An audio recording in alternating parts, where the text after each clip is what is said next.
Yes, State man, we are live and live as can be. What's good, man? Yeah, man. What's up, man? So it's been my birthday. My birthday was July 23rd, so that's why I've been gone. But just watching Twitter and stuff. Trying to stay abreast of everything. You just came off of a Twitter Spaces, you said, right? Yep. So I So, mean, what's the climate of the Knicks right now, um, or should I say, what's the state of the Knicks right now? it's a battle of the media. And right now it's talking through the media. It's Danny Ainge and Leon Rose basically having a standoff, and the media is basically saying the Knicks. The reason why they're having a standoff is about the players and not about the draft picks. For me, though, I think it's about The the intro.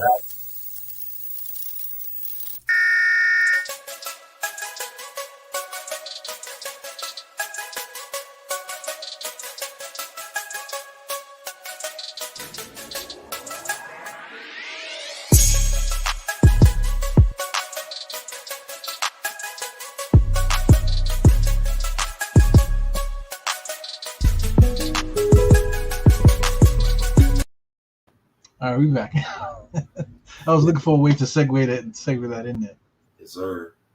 Um, the media is basically talking. Not the media. Basically, Utah management and Knicks management is basically talking through the media, and basically the media is saying how they keep putting out there that the Knicks have eight tradable first round picks. You can't even trade 8 first round picks in 2K. So how the fuck is the Knicks going to trade 8 first round picks in real life? Like, that is mind boggling to me. But I think, says who, man? Because I mean, like 8 draft picks, okay, is one thing, right? That's how much the Knicks could. That's the max that we could. So just because that's the max, why does that mean that that's what we have to sell? That we have to send out the picks just because we have them? yeah, That's like bad negotiating. I mean, like if you're gonna get a car, right? You know what I'm saying? If you're gonna get a car, okay, I want to negotiate the price, or I want to negotiate. Oh, if I'm gonna pay this, then I need the rims or whatever. So you're gonna negotiate. You know what I'm saying? That you're not just gonna be like, okay, I want the car. Oh, it's $800. Oh, $800 a month. I'll take it. You know, meanwhile, you can't afford it. So why would you? And you got to put down an $8,000 down payment and still pay $600 to $700 a month. That don't sound like a good deal to me. But this motherfucker's out there driving Hyundais, paying $700 a month after they don't pay $8,000 down, and they're the ones that are telling us that we need to send out 8 draft picks for Donovan Mitchell. Man, fuck that. And what's even more crazy about this, bro, is Knicks got all the leverage. We have all the I think we have all the leverage because of we know Donovan wants out. When Utah traded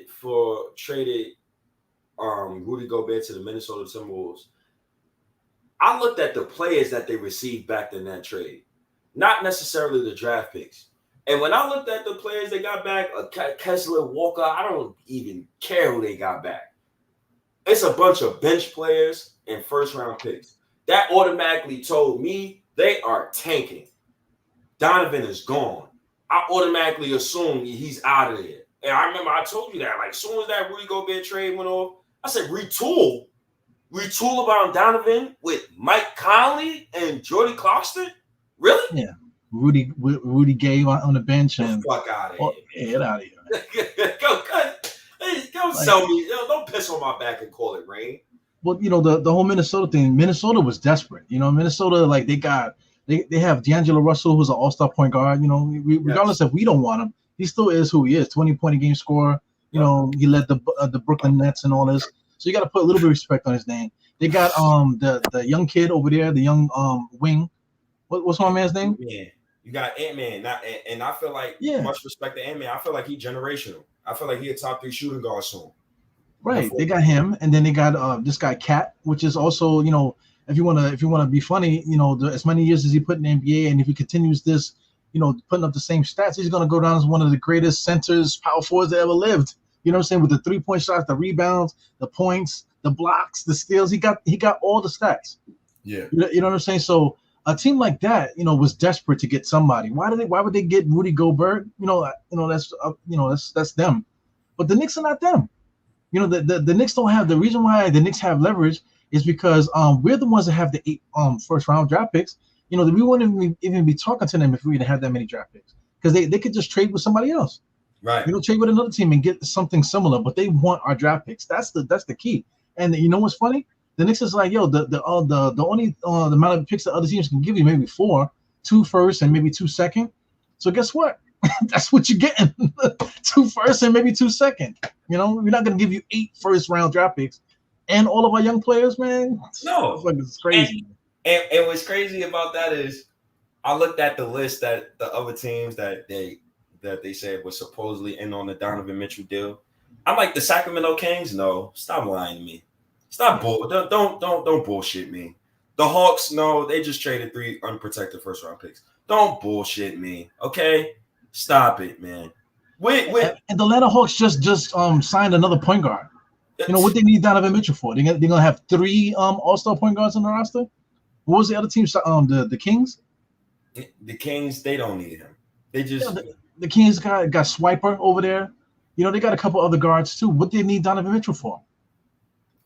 They trade assets to get Donovan Mitchell to do what? Yeah, but CAA is not sending Donovan Mitchell to Sacramento. That's my thing. Yeah, absolutely not. Absolutely not. So if we come to understanding, I just feel like he's gonna be here before training camp. I just feel like Danny Ainge is sitting on a guy who he doesn't need to sit on no more, man. Let's be real. The Utah needs to tank. They need to tank. It needs to tank. You don't go in the next season. Let's say if they do go in with Donovan Mitchell going into next season. It reminds me with the Jaylen Brown talk, right? This man was in active trade talks, and you're going to bring that man back into your locker room knowing that you want to move forward and knowing that you want to rebuild. You're a new president of basketball operations. Who are you trying to shit? And it reminds me of the Jaylen Brown stuff, right? Because, Jaylen Brown never axed out. But when you ruin that relationship, right? And it comes out, Shams comes out and go, boom, the Celtics offered Jaylen Brown for Kevin Durant. It's like, how is Jaylen Brown going to go back into that locker room? How are you going to go back to that organization and really trust them? And then you only have one more deal on your contract. So I think there's some players, man. The players dictate the way they want to go. I think it's done. I think it's just a matter of if and when. But you talking about Donovan Mitchell? Yeah, with Donovan Mitchell. But here's another thing too, low key. I think Leon Rose is in a lose-lose situation here, and I want you to answer this. If he gets outbid for Donovan, after knowing he got all these first-round picks, he's in a lose situation, right? Can't get outbid for Donovan, knowing that we have all these first-round picks, knowing what James Dolan has brought you on here for, knowing what you have said in the past. You was brought here to bring a star here, so do your job. But then, let's say he don't get outbidded, right? Let's say if he do get Donovan Mitchell, then the other argument is going to be, oh, he gave up too much for a 6'1" guard. He's in a lose-lose situation here. Lose-lose. So he got to do the right move, man. Brock Allah, may God bless Allah. May Allah bless Brock Allah, because yeah, Walter Perrin, Brock Allah, freaking what's the other guy? Perry. Mm-hmm. You know what I'm saying? All these guys are going to be in on it. But here's the thing, like you said, that if we get outbidded, quote unquote, then people are gonna say, like you said, that we had all these assets, why didn't we use it? But then if we use the assets, they're gonna say we got fleeced. You know what I'm saying? Then they're gonna put Danny Ainge. Oh, look how great Danny Ainge is. You know what I'm saying? But my thing is, like, who is saying that? You know what I'm saying? Like, who was saying that? The media is gonna say, oh, look, the Knicks got fleeced, because they already got the article written already. They already saying it. The article's already written. You know what I'm saying? They already did the panel already. They already filmed it, and then whenever it's ready, they're just gonna play a tape. You know what I'm saying? That they recorded 2 weeks ago because it's already planned already. You know, these guys are already selling their clicks already, man. So I mean, and then if we quote unquote get outbidded, Twitter's gonna go crazy because Twitter's gonna talk about the picks and stuff like that. But when it comes down to it, like if you're running an organization, or if you, like I said, if you're trying to buy a car, you know what I'm saying? Listen, I'm not giving you 8,000 down and still paying $700 for a Hyundai. That's not happening, fam. You know what I'm saying? Or if this is gonna happen, this is gonna happen. That I want the rims. I want the rims. You got to give me the rims at least. You got to upgrade the interior, or so you got to give me something. You can't just be like, yo, give me all your money up front, and I got to pay $700 on top of it, and I still got to pay 5 years on it. Something ain't right. You know what I'm saying? You have to negotiate the proper deal. And if Danny Ainge wants to be a bitch about it, because that's what it comes down to. If he wants to be a bitch about it, we're not the Minnesota Timberwolves. You know what I'm saying? The Knicks were going to get laughed at regardless. You know, Minnesota is the one that they need to win something. You know, they need to win something, or freaking A-Rod's going to move the team somewhere else. You know what I'm saying? And that's another key factor. I didn't even think about A-Rod. Yeah, man. I didn't think about A-Rod. A-Rod knows what it means to win, right? Even though fans, a lot of Yankee fans don't like A-Rod, he helped bring a championship to New York. And he knew, like, as an owner, like, you're at that point where you got Cat, you're about to pay Anthony Edwards next season. They're going to pay him the big bucks, right? You got to strike now as an organization, especially if you're a young core. They're all young. It's not like those guys is old. So you got to do a deal like that, especially you ain't give up none of your young pieces. I'm surprised they was able to keep Jaden McDaniels. That was the piece I said they cannot lose in that deal. Yeah. So they kept Jaden McDaniels. I say, oh yeah, they good to go. They good to go. That's gonna be a fun team next season. People will laugh at them all they want, bro. You're talking about Minnesota, right? Yeah, hell yeah. Well, yeah, Minnesota needed somebody to help Cat because Cat is getting bitch slammed every time he's out there. You know, even though he gets his stats, he's not defending the paint. He needs somebody to help him. So that's why Rudy's there. He's a lob threat and this, that, and the other. So, that makes their team better. That's good for them. So they have to, they're desperate. They have to give up their assets and stuff like that and take on a guy making $45 million. They have to do that because, they have to produce the revenue over there, because it's Minnesota. Like I said, if not, the team that A-Rod's with, they're going to end up moving that team to I don't know, to like St. Louis or something like that. But here's the key factor, right? Gobert not no bum. Yeah, he's not a bum. He's a 3-time defensive player of the year. Yeah. He's not no bum. I give him his respect when it's earned. But also, I've been a person of I always view Cat as a 4. I didn't think he was a 5. I felt like the 5 puts too much pressure on him to defend the rim when he's not really a rim protector. So if you put Gobert next to Cat, now it minimizes how Cat what to do on defense. And also you put another leader on the court on the defensive end. So I think that trade was great for them. I thought that they could take that next step. And mind you, they just won 50 games. Right. So they was ready for that next step. And when you got a guy like Anthony Edwards, you got to make a move like that in order to maximize your window, right? This is why right now, I fight with Knicks fans when they say, don't get Donovan Mitchell. I'm going to throw this at you, what I said earlier, dog. I want you to attest to this. When we traded for Carmelo Anthony, what did we trade exactly for Carmelo Anthony? We traded 4 starters and 4 first-round picks. 4 starters. With this Donovan Mitchell trade, we're having a debate about Evan Fournier and dudes coming off the bench. Make it make sense to me, dog. Make it make sense. And that's, I'm not even trying to diss Obi and none of those guys. But please make it make sense to me. Yeah, I mean, we talked about it before. I'll get up the graphic that was on Twitter. Did I delete it? No, here it goes. This is the starting lineup right here. You're talking about Donovan Mitchell, you got Brunson, you got Mitchell Robinson, Julius, and RJ. These guys are not leaving. These guys are not part of the deal. So we still keep all of our starters and we gain probably like top. You got to say top 5 shooting guard in the NBA, probably top 3. Shooting guard in the NBA, Donovan Mitchell. So how do we lose? You know what I'm saying? We're not giving up nobody we're giving up value. Yeah, I got that. I gotta say, but we do have to add the extra picks because we're not giving up starters. I get it, but we're not gonna. Why do we have to give 6, first round draft picks and second round draft picks and pick swaps and all that shit? That shit is too much, man. That shit is way too much. Here's the thing. What I want to add to it is well, before we do that, I want to say what up to some people. Zenray Sports was good. Zenray. Zenray in Dubai, man. These guys, they hit me up today. They actually want to do a collab and stuff, man. So shout out to them. They're gonna be going on Friday. So maybe next Friday, not this Friday, next Friday, we'll probably take a ride over there to their channel, say what's up. Yes, you got Geraldine, McGribby's here, Almighty Finesse, Tough Love was good, Tough Love is always hitting me up. Kareem Grant, of course, is my just let me leave that alone. Knicks community is here. A couple other people too, man. Big Shiesty, yeah, man. But what else to say about the Knicks?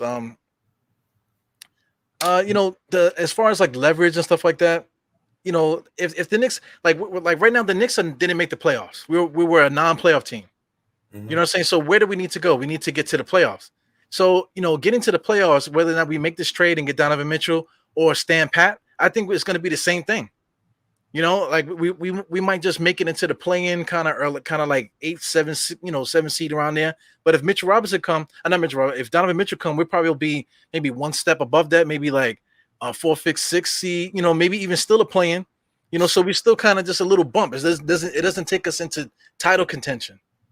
You feel me? It depends. It really depends. But So here's my thing, and I want you to tell me if I'm bugging or not. The Knicks ceiling next season, regardless if we get Donovan Mitchell or not, is on RJ Barrett's shoulders. Him and Julius Randle specifically. Those two guys. Jalen Brunson too. Jalen Brunson got to prove that he's the lead. But I feel like I don't really have I think he's good. I'm not worried about him. But I'm talking about like if we want to, because I feel like even without Donovan, I feel like the Knicks is a top 6 seed. That's just based off of me just believing that Tibbs won't start Evan Fournier, and I believe that Cam Reddish or Quentin Grimes will beat Evan Fournier out, and I believe that we have a functional team. But with Donovan Mitchell, I believe that we're like a top 3 seed. But that depends on the development, honestly, of our 3rd overall pick, even if we like it or not. And it also, let me ask you this. Boom, I got the question right here. Next season, Randall, RJ, or Tibbs? If the Knicks succeed, if they win, and outside of Donovan, Jalen, one of those guys, out of those 3 guys, who would be the guy that would change that faction? That would change that factor. If the Knicks are winning, out of those 3 guys, who's the most responsible for that? Oh man, it always comes. It's tough. It's tough, right? But, it always comes down to Tom Thibodeau. But Tom Thibodeau is not going to change his stripes, so you can't really comment too much about him. He's going to do what he's going to do. Right. But RJ, I think is going to do what he's going to do. Also, I think he's just going to go with the flow kind of thing. We need him to be something that he hasn't been yet. Can he be there? Yes. But Julius Randle, if like the video is going around again, the one where he had the big blow up against Utah, which is funny. It was against Utah. He was fighting against Rudy Gobert all by himself. He freaking blew the game apart. Donovan Mitchell wanted to get in an argument too, but they pulled him away. And then Julius Randle just standing there with security and coaches standing around him. Nobody else gave a fuck. You know what I'm saying? So that's a massive distraction. The other video that's going around too is when Obi fell. And then, he looked at him and then turned away. You know what I'm saying? He didn't help him up. So a lot of fans are triggered by that. But those things like that is what kills seasons. So if everything goes right, I think Jalen Brunson is going to come in here. He's going to do what he does. RJ needs to be almost a carbon copy of him. And if Donovan Mitchell is here, Donovan Mitchell is the one that's over them. The go-to guy, the guy that could take over fourth quarters. And then Julius Randle is the one that is like the wrench in it, because if he has a fucking fit or whatever, it's gonna fuck everything up. Everybody's gonna be all discombobulated. And this is why I think it's even a little more pressure on Brunson. You know what I'm saying? Because you know the $100 million man at point guard. You know, I'm expecting him to lead. You know, I'm never going to bring up his box scores for next season. I'm not expecting him to give me 20 and 7. I mean, I'm not expecting him to give me an all-star season next season at all. What I am expecting him to do is get us organized. Yeah. That's, you know, get us organized. And yeah, we should never be looking like this. Like, what's happened? We should always be organized. That's a given right off the bat. Yes. And when I say organized, it was so many games last season where we had leads and we lost leads because we simply just did not have a guy who had the IQ to get us a good shot. Yeah. You get what I'm saying? So, you know, it's 8 seconds on the clock. You got Alec Burks or Randall dribbling the air out the ball. Me and you both know RJ Barrett has the handle of a fucking 3-year-old kid. You got Thibodeau screaming at everybody, acting like a Gerber child. And you got Julius Randle, who, and I think this is the most negative thing about him that I hate the most, is when he's off ball, bro, he's always like this. Yeah. Like him and James Harden got the same issue. Like they're like just cool. Like, bro, you don't want to cut to the rim or something. Like, and I understand me and you get on Randall so much, and you know, I understand that, but my God, my G, cut to the rim, space out, stand at the 3, box out, do something smart with off the ball. You know, that's why a lot of people get on dude, man. And you know, it's tough. And Sim, you're right. You're totally right. We can't all get on one player. And I always try to, like, you know, lately I've been trying to, like, excuse some of the stuff that he's done because at the end of the day, him and RJ Barrett shared the worst backcourt in basketball last season. That's a fact. So, no. Yeah, you know, I agree with Sim. You know, like that's what I'm saying. We can still make the playoffs and still do what we do. But I mean, like, to get into that upper, you know, that top tier where we're like championship team, we're just not there yet. But I mean, anything can happen because we talk about Boston. You know, Boston kind of caught lightning in the bottle and they ended up in the finals.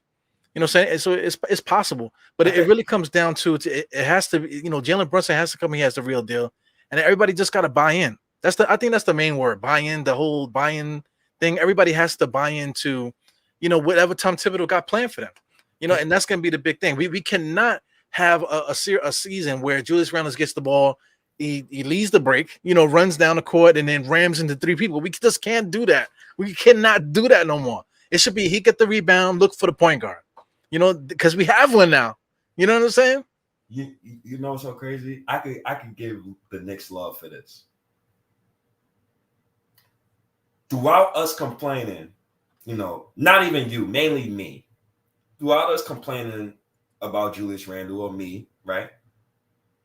You never got a report from Shams or anybody about the Knicks offering Randle in a deal. You got a Shams report about Jaylen Brown being in the deal for Kevin Durant. Celtics is done. That's over with. It's done. So that they, whatever championship window they had from last, cooked. So I'm not even worried about them no more. But I feel like if Randall could if he could rein it in. And with me, like, I never, when I bring up Randall, I never come to you with efficiency. We don't talk about efficiency when it comes to Randall. I don't never come to you with the efficiency talk. That's bullshit to me. That's bullshit. That's being around the bush. That's garbage. What I come to you when it comes to Randall is play style, hustle, heart, attitude, want it. I respect when I recognize you as the Knicks' best player, and you tell me shut the fuck up. And I'm paying $70 for one channel on Fubo TV. How am I supposed to treat you? How? Come on. Work a 9 to 5. Come on, Hero. Yeah, you can't do that to me, Randall. Come on. Well, I guess after all of that, I guess it still comes back down to Tibbs. Because Tibbs got to be the one. He got to be the one to make the play where Julius Randle is not the main guy. He's not the main guy no more. You paid $100 million for Jalen Brunson. Jalen Brunson proved that he could score 16 points in this game, in his league or whatever. He proved that he could do that. So when he gets the rebound, the play should be give him the ball. Like at any given time, like I think one of our strengths is going to be whoever gets the rebound can run with it. Because you see, even my man Jericho during summer league was running with the ball. So I think that's what we're gonna do. Whoever gets the rebound, they're probably gonna look to see if they can start the break. That's fine. You know what I'm saying? But it can't be the primary thing where we're looking for Julius Randle to dribble all the time. I think that's the main thing. But the problem with that is that this guy Tom Thibodeau, that's the play because we're constantly looking for Julius Randle. Even when RJ is the one they got it going, we're still looking for Julius Randle. That's always the big thing. So I mean, adding Jalen Brunson alone, that should eliminate that. So we shouldn't be talking about Julius Randle's our best player, because right now, if you get Jalen here with RJ's supposed to be doing this, right? Julius Randle is kind of like here. He's kind of like hovering a little up, down, up and down, up and down. But RJ is supposed to be coming, and Jalen Brunson's supposed to be here already. So all three of these guys need to be kind of moving kind of in unison a little bit. Not one guy totally dominating everything. All three of them should be kind of like, doing a thing. But notice how you just say, Brunson is like right here, and RJ is right here, and Randall's right here. So I'm under the belief that great players make other great players better. So if you get a guy like Donovan Mitchell, I feel like everybody's going to be up. Everybody's going to get up. I'm going to give you a prime example, right? The 2004 Pistons. I want to do a lot of throwback comparisons on this pod. So I'm going to just throw out wild old teams. But the 2004 Pistons, a lot of great players, Diehard. Shee Wallace, he ain't great. Chauncey's great. I think Chauncey's a damn good point guard. Good. He's a damn good point guard. Yeah, right? damn good. Great. Yeah. Well, collectively, that's a great example, though. But go ahead. So Ben Wallace, he's a great center. He's great. That's just me personally. Whoever loved box scores, you ain't gonna love Ben Wallace. So don't look at highlights about him. You just had to watch him and watch the impact. I think he's great. Tayshaun Prince, I think he's good. He's the reason why they got to the final. He blocked Reggie Miller. I remember watching that on the big fat TV with the cable box with the red letters. I remember watching that. Yeah, but the key with that team though, there was a 5-hand though. Ben Wallace handled his business. Undersized center, blocking all the shots, getting all the rebounds. Rasheed Wallace in the half court, he was handling the half court. Get the ball, turn around, jump shot. 20 times straight down, turn around, jump shot. What are you gonna have for breakfast? 20 turn around, jump shot. You know what I'm saying? Same thing with Chauncey Billups and Rip. Rip is running around. They looking for Rip because he's just running. And then Chauncey Billups, who kind of was doing everything else, Mr. Big Shot. So all 5 guys were necessary in order to make that work. So I mean, if you want to compare the current Knicks without the Donovan Mitchell trade, that's basically what they are. It has to be all 5 guys. Mitchell Robinson got to get every rebound. He got to freaking cover everybody. He got to block all the shots. That's what he got to do. You know what I'm saying? Let's say like, a lot of us kind of want Quentin Grimes to start at the 2, right?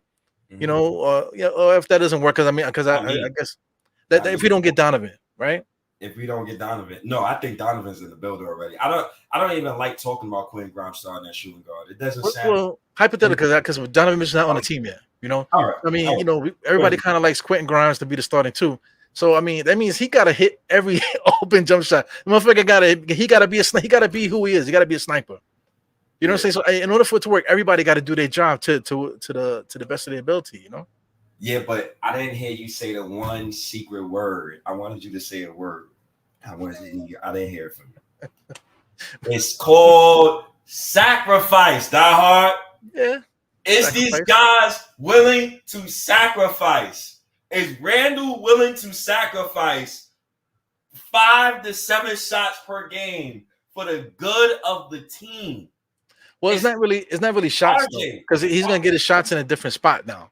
Julius gotta accept the role. He can't get the same shots he had before. Going one-on-one. He can't be doing that no more. He can get those, but he got to get in select spots. Select. They have to be select spots, yeah. And one of the main things is, will RJ sacrifice the left side of the floor? Yeah. In order to be on the right side of the floor because Jalen Brunson's a lefty as well. So it's going to be a lot of sacrificing across the board. Yeah, is Jalen Brunson left-handed too? Yes. You didn't know that, bro? Shit. Oh, man. The whole. I think that's kind of blown a little bit out of proportion because if there's a lefty on the court, that dude is probably busting everybody's ass because it's hard to guard a lefty because you forget that he's gonna pull up from the other side. He's not pulling up from that side; he's pulling up from the other side. So it kind of throws you off, man. So if you got 3 guys that's doing that, but this is professional basketball, so guys prepare for that and shit. So, that whole thing is kind of blown out of proportion. There's one thing Nick Ewing, the comment he said before. If you follow this podcast, I actually had a video. I couldn't find it. I can't find it at the moment, but I actually did a video with RJ doing the whole shut the fuck up thing. He told the fan, "Hey, you watching me? You watching me, huh? You shut the fuck up," like that. You know what I'm saying? So it is what it is. People like who they like, but you got to keep it a buck too. Fucking Julius Randle went off the deep end too many times this year to give him any kind of leeway. Randle gangster.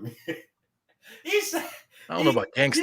But you gotta have some nuts to say to the Knicks fan base, you give us a thumbs down, and then you tell after the game, shut the fuck up, and then next game you go 1 for 9, and you still got Knicks fans defending you. They better stop disrespecting our fan base. Yeah, he said it with his chest too, man. He was so smitten and shit. He said it with his whole chest. Listen, he wasn't talking to me though. I know that he wasn't talking to me. No, I felt like he was talking to me, dog. I ain't gonna lie, and I felt like he was talking to me because you know what it was. I was so pissed with him that the real war criminal and Tom Thibodeau, right? I got on him late last season. Randall was just in the crossfire. And Alec Burks, because Alec Burks, good basketball player. I love it. 99% James Harden, I got a problem with him coming off the bench. Yeah. Shit. Billy said Hardenstein is lefty too. Damn. Oh my fucking God. Oh God. Yeah, we gotta go get Donovan, man. We gotta offset this lefty nonsense, man. We need a right-handed player who's dominant with his right hand, man. But listen, Billy Goat. Randall is not the best player going on the Knicks going into the next season. That is false. That argument could be 3 players: Randall, RJ, Brunson. Now, if it was up to me, that don't sound good. That sound like a bump. That sound like a coke snip bump. That's why I need Donovan Mitchell in the building so I can have confidence, right? I want to sit at the championship table. We could do that with a guy like Donovan on the roster because this is the Eastern Conference. When I'm looking at Miami Heat, I looked at the Miami Heat projected starting 5. Kyle Lowry, he 38 or whatever. Matt Strauss, Duncan Robinson, Jimmy Butler, and Bam Adebayo. So that's the team that's going to be better than Knicks next season. That's really. You mentioned Oladipo, right? I just gotta throw him in there. He's coming back. You know what I'm saying?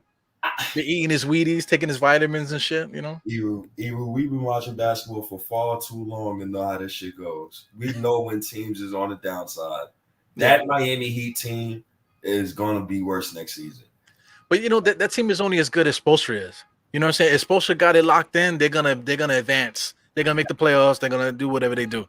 But as soon as they lose a little bit, Pat Riley's pulling the pin.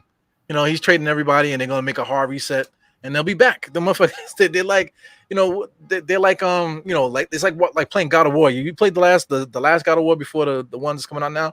That same dude that you fought in the beginning, that motherfucker came out like 3-4 times. That's the Miami Heat. You can't kill him. You can't kill the Miami Heat. But this is why Pat Riley is he's evil, right? Yeah.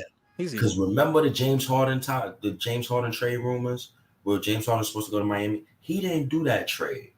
And I think the reason why Pat Riley is so evil because he sees the ceiling of his team. So imagine if his team is losing next year. Miami gonna get a top 5 pick. Do we have to discuss this? Yeah. Or not. If they're bad. If you want to talk about good executive, Pat Riley is the greatest. They put too much stake on Danny Ainge. He won one championship with the Celtics. If you want to talk about a fan in the pot in the fire in the pan, whatever they want to say, these sports reporters like to say, that was a fry, a little pan, because I mean they weren't like a dominant team. They kind of just got lightning in the bottle and made it to the finals, made those moves and stuff. But they were like one move away. They almost traded Paul Pierce. You know what I'm saying? They almost traded Paul Pierce. So shout out to Danny Ainge, but I mean Pat Riley's the real one. If Pat Riley was the head coach of Utah, trade would have been done already. Yeah, that's a fact. Donovan would have been out of here already.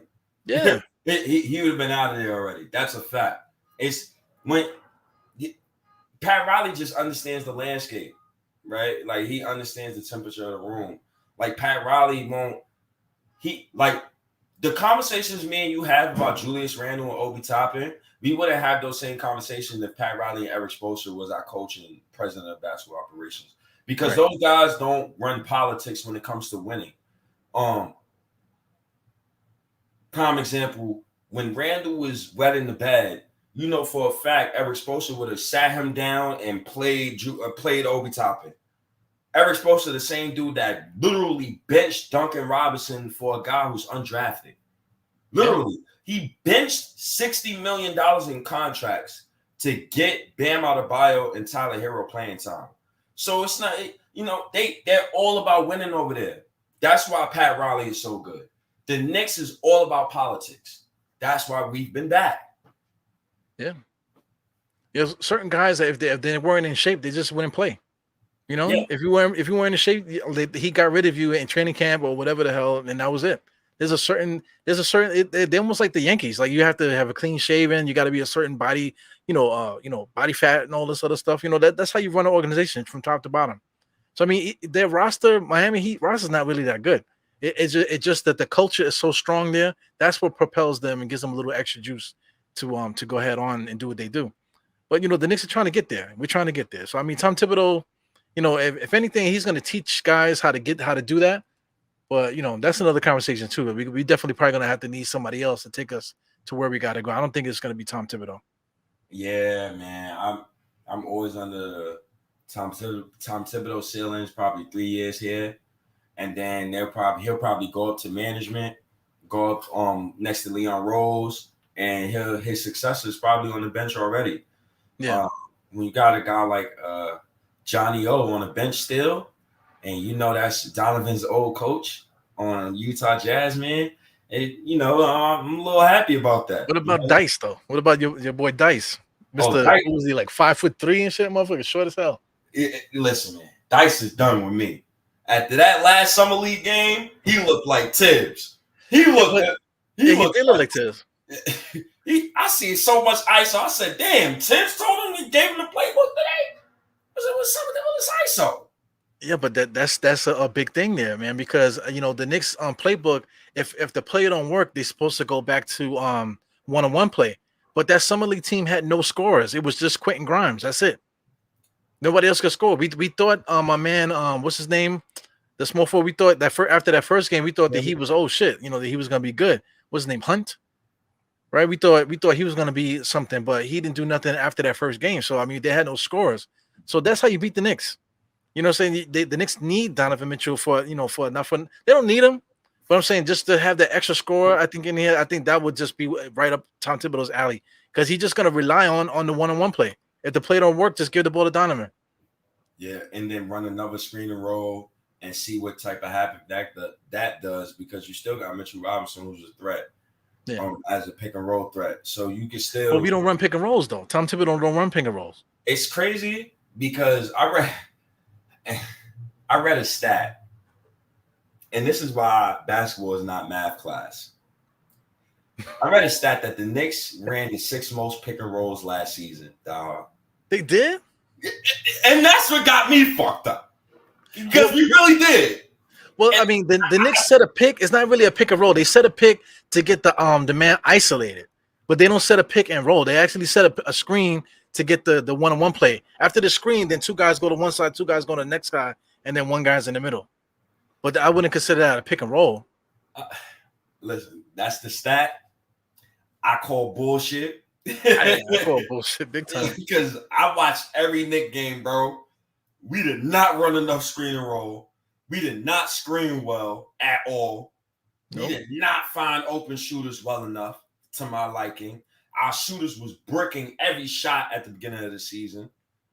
Yeah, talk about pick and roll. We got Obi, Julius, and Mitch. You mean to tell me that we can't get no pick and rolls going? We can't get those guys rolling to the basket? Julius Randle can't be stopped going to the basket. And Mitch Robinson shoots 70%. You know what I'm saying? Obi Toppin jumping over everybody. And we didn't run no pick and rolls to the basket. I mean, you could have even got sexy with it, and you could have had Randle running pick and roll with Obi. How do you not get diabolical with it? But Mitch is right there though. Mitch is standing right there.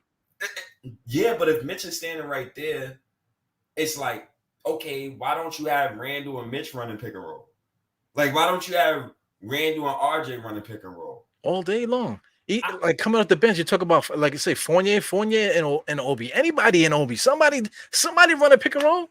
Freaking Mitch is standing in the basket like freaking Groot. I am Groot. You know what I'm saying? With the hair, like, I am Groot. You know, that's all he does. Waiting for no, we can't get him the ball. But I mean, you know, Jalen Brunson's supposed to be here to do that. Somebody Billy Go talking about Spider and all these guys are the best at running the pick and rolls. So I mean, this is why we need Brunson. But you know, Spider would definitely help that. I think there's a stat. Brunson was first last season in pick and roll points per pick and roll. I think he led the NBA in that stat. I think it was another stat where Brunson was like top 5 at the rim field goal percentage. And it's another stat with Donovan Mitchell is also top 5 in the season in pick and roll points per. So if you get Brunson and Donovan, you gotta have a heavy dose of pick and roll. Heavy dose. Yo, and those pick and roll moves, it makes everything so much easier for everybody else because you could just chill out. Once the pick and roll is going, the other 3 guys are just kind of filling space, you know, dipping in and out, giving angles, you know, while they're doing the pick and roll thing. But and it's gonna be tough to stop Julius and Spider in the pick and roll, or Brunson and Spider, you know, or Brunson, and it's gonna be tough or RJ in the mix. It's gonna be tough to stop those 4 guys if we get Donovan. You know, if we start running those pick and rolls, it's gonna be tough because I mean we're gonna have the shooters. We're gonna have the shooters on the outside. So I mean that's all theoretical, man. Because I mean that's how me and you would run the team, you know. But it really has to do with Tom Thibodeau. Look what Julian Tran just said. This is what for New Orleans. He was in the top 99 percentile score rolling to the rim when he was in New Orleans, which is the absolute truth. He was like running pick and roll like crazy with who? With your boy Elfrid Payton over there. You know. Elfrid Payton was getting triple doubles. Why? Because of this stat right here. They were running pick and rolls up the ass, and he was getting Julius Randle his 20 points. He was getting whatever rebound. He was getting the rebound, able to, you know, do his thing. He was getting triple doubles. Yeah. I mean, you know, there's a method to things. You can use your players to their advantages and get results out of them. You know? So it depends. It always depends on the coach. But that's another reason why I want to get Donovan so bad, because Randle is not a play initiator. He's a play finisher. Yeah. He should be. Brunson is a play initiator. Donovan could be a play initiator or a play finisher. RJ, he could be a play finisher or a play initiator. So it's all about being functional. Randle has to be relinquished of all of his on-ball duties. Yeah. All of his on-ball duties. I don't even need to see him bring up the ball anymore. And that's a Thibodeau problem. Well, listen, if Julius gets the rebound, right? If he gets the rebound, he takes up the court. It has to be because there's an opportunity to score in that motion, you know. But once they cross the half court line, if there's no basket, he should give the ball up immediately. As soon as you get the ball up, now we got Jalen Brunson with the ball or RJ, you know, depending on what that. But if Donovan's here, now you got Donovan or Brunson right there. We in the green, right there. As soon as they get the ball, we in the green. Because if it comes down to a point where Jalen Brunson has the ball on one-on-one, Jalen Brunson might score. He might score almost every single time down there. You know what I'm saying? If Donovan Mitchell gets the ball, gets stuck in a one-on-one situation, he's going to score. You know, or these guys are going to make a play. You know what I'm saying? And RJ's really good finishing the ball, you know, getting the ball and finishing. He's really good at that. If you find him, Julius Randle's good at that. Mitch Robinson's good at that. So I mean, theoretically, it's a match made in heaven. All these guys together, man. Definitely. Well, shout out to Naheem Udin here. Yeah, shout out to Naheem, man. I think Obi with more time could be a 17-7-3 guy. Here's my thing. When people just throw out numbers. I agree with that. I agree, but to disagree. Lamar Odom, even one of his best, I think Lamar Odom's best season was like 18-7-3, 18-7-5 or something like that. We got to be careful when we just throw out these box score numbers and think it's going to equal to winning. On a team with Donovan, Brunson, and RJ Barrett, would Obi Toppin average those numbers? Hell fucking no. But but keep in mind too, you mentioned Odom. Odom got those numbers with the bum ass Clippers. They didn't win in with the Clippers. He didn't start winning until he got to the Lakers. He got numbers with the Lakers as well. I mean, but he didn't get those, heavy assist numbers. He wasn't really ball handling. If anything, he became a power forward. He was getting rebounds. All of a sudden, he started getting 10 rebounds a game once he got to the Lakers. The one thing I liked about Lamar Odom on the Lakers is that, even though his mind you, his points per game went down on the Lakers, he was averaging 17 points, 10 rebounds and 4 assists on Miami. And remember, they did the Shaq trade. Yeah. And Lamar Odom got traded. And then that first season with Kobe in 2004, he averaged 15, 10, and 4. Right? Mm-hmm. So that very next season, he averaged 15. He almost shot 50% from the field, though. But he averaged 15, 9, and 6 assists. Wow. 6 assists, right? It's 5.5, and I'm rounding it off to 6, right? The next season in LA, he averaged 16 points, 10 rebounds, 5 assists. The next season, he averaged 14 points, 11 rebounds, and 4 assists. So his points per game went down, but everything else went up. Everything else went up. So winning went up too. Winning went up. That's my point. Yeah. So when people tell me like 20, 10, and 5 when it comes to Juju or Obi, shout outs to Naheem, when he say 17, 7, and 3, if Lamar Odom winning numbers is 14, 9, and 6, how can I give Obi Toppin 17, 7, and 3? How can I get Randall 20, 10, and 5 on a team that's going to win 50 plus games? I can't do it. I got to put these guys in their roles. Yeah. That's important. The role is important. That's really it. If we get these guys in a good role, we should be good money, man. We should go, but not for nothing. We were saying that with Walker and Fournier when we signed them too. You know what I'm saying?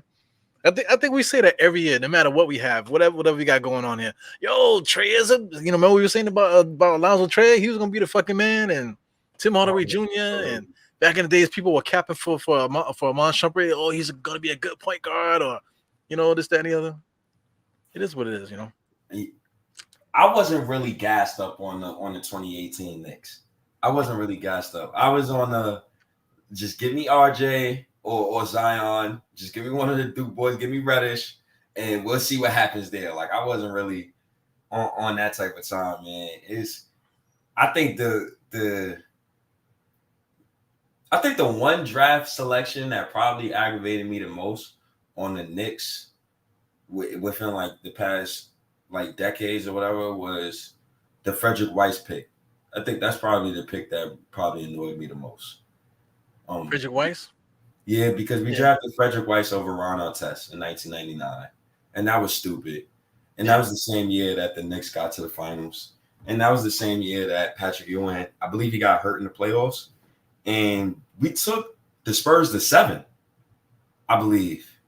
We did? I don't think we did to 7. I think we only won we won 2 games? I don't think we won 2 games. I think we took 3 games. It's either them or the Rockets. It's either them or the Rockets. But the Rockets, we won 7 games. Yeah. All right. So,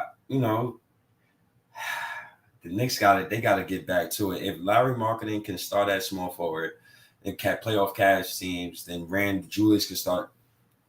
Diehard, I'm going to let you speak to him. I'm gonna let you get a minute with him because Well, I hear what you're coming from, Billy Goat. You know what I'm saying? Billy Goat. You seen Thor? You know what I'm saying? When I see Billy Goat, all I hear is those from Thor and shit. I get it. I get what he's saying though. I get what he's saying. I do. Yeah. But Lowry's 7 foot, bro. And Lowry's a better shooter than Randall from the perimeter. And Lowry's not going to put the ball on the floor and try to dribble, post up, fade away, jump shot. So, come on, bro. Yeah. Come on, bro. He's also not going to be doing this shit either, Nah, he's not. Not the Cavs fan base. I don't think Kansas would even care. No, they probably wouldn't. They have a great point guard in Garland for years to come. I'm surprised they still didn't sign Sexton. Why is Sexton not signed? I don't know. Is he restricted? Is he a restricted free agent? Or yeah. Well, that's probably it then. Because they don't want to resign him because they want him to get his own market. It's not only Donovan Mitchell. It's that freaking Kevin Durant trade. That shit is going to kill everything too, man. It's holding up a lot of shit because as soon as that big domino falls, then they can figure everything else out. So it's not really Donovan Mitchell too. That's another thing that pisses me off too. They keep talking about Danny Ainge and how the Knicks don't got no leverage and stuff like that. But what's up with Brooklyn? Brooklyn can't trade Kevin Durant. How come that's not? It's the same. It's the same city. You know what I'm saying? It's the same city. How come they don't get the same airtime? They don't talk about Kevin Durant at all. Hardly. Durant. Yeah, that's crazy because in 4 years. I think they had Kevin Durant since 2018, so now it's 4 years. And in 4 years, you got 2 first-round exits, and you didn't make the playoffs in the other 2 years. And now the team that's, Kevin Durant chose, and he said the Knicks was boring at the time, now he asks for a trade out, and you can't trade him because you want equal value. Brooklyn Nets, nobody's going to give you equal value for a guy who's coming off an Achilles injury. Didn't play in 2 years for y'all, and he's 34 years old. Check it, Donovan Mitchell. You can give the same. I'm quite sure Leon Rose told him the same thing. Listen, Donovan Mitchell is 25 and this and the other, but he's a 6'1" shooting guard. You know what I'm saying? It's almost the same thing. 6'1" shooting guard. We can't. You think he's going to be a 6'1" shooting guard forever? So we're not going to pay him as if he's 6'6". If Donovan Mitchell was 6'6", then he's untradeable. But at 6'1" now, it's like, yo, come on, man. Like what you talking about? Even though he is Donovan Mitchell, he's 25 and this, that, and the other. Durant too. Durant is one of the greatest scorers ever played. He's still putting up the same numbers he's been putting up like the last 10 years. But he's 34.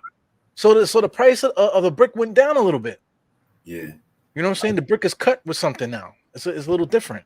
They're not in reality right now. And I hope to God that they find the reality stone and bring themselves back to reality because it's over.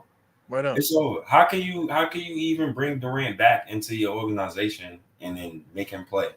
That's just my same beef with the Donovan thing, my same beef with the Jaylen Brown thing. All 3 of those players is going to be traded within the next month.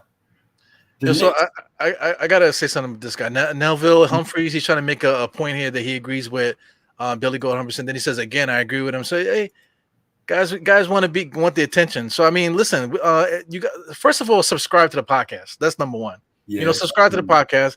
If you do that, then you would get all of our takes that we've said before. You would kind of know what we talk about because me and State done talked about this plenty of times already. How Obi, Mitch, Randall, and all these guys, how that could be, how it could work as a starting lineup. We already talked about that already.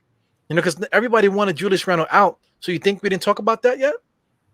You know what I'm saying? We done talked about this already, plenty of times. Yeah, and I don't think that's an option for Tibbs anyway. Right, that's more for us than anything. That's more for us. Yeah, that's a fan narrative. That's a us narrative. That's the Knicks would never consider that. And I never seen an article where they even suggested that Obi at small forward or Randall at small forward. Let's stop selling ourselves short. They're both power forwards. Yeah, they're both forwards. They could play some small ball 5. Obi, it remains to be seen. Randall, I know for a fact he could play small ball 5. Right. So, this is the main thing. And this what kills me about Knicks fans when it comes to this Donovan Mitchell trade stuff. The man averaged 20 points in his first 5 seasons. Last young player to do that in the NBA was Allen Iverson. Allen Iverson is one of my favorite NBA basketball players of all time. He averages 28 in the playoffs in his career in a loaded Western Conference where teams is geared up to stop him. They're not geared up to stop Joe Ingles, Rudy Gobert. They're not geared up to stop them. They're geared up to stop Donovan. So, and when I'm seeing all that, I'm like, yo, listen, man, you got to make that move. You don't think Philadelphia, to this day, say to themselves, y'all wish we would have drafted Dirk or Paul Pierce over Larry Hughes. Or I wish we would have traded for Tracy McGrady while we had Allen Iverson on the roster in 1999. You don't think they live with that regret? That's a big regret, man. The Larry Hughes shit. What? Man, that shit hurts me. What? You picked Hughes over Pierce and Dirk?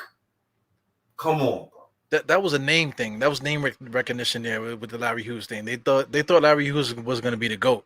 When he was in college, they thought that motherfucker was going to be the GOAT. You know what I'm saying? So they got caught up with the name and shit like that. But oh man, I don't even want to go there with the freaking draft. So Dirk was picked after him. Damn, son. Imagine AI with Dirk. Oh, God damn, man. Because that's all AI needed, though. That's all he needed. He had a bunch of bums on that team. That's all he needed. AI with Dirk Nowitzki, bro. With Theo Radley. Oh. Yeah. This is why we can't pass up this chance to get Donovan, bro. I can't let the Knicks down with this Donovan talk, bro. Yeah. We gotta go get him, yo. We got to go get him because we're not going to sign nobody. We already know that. Nobody wants to come here. Donovan wants to come here, but he's not a free agent. You got to play the game. You remember? It's coming to my mind. Remember my man?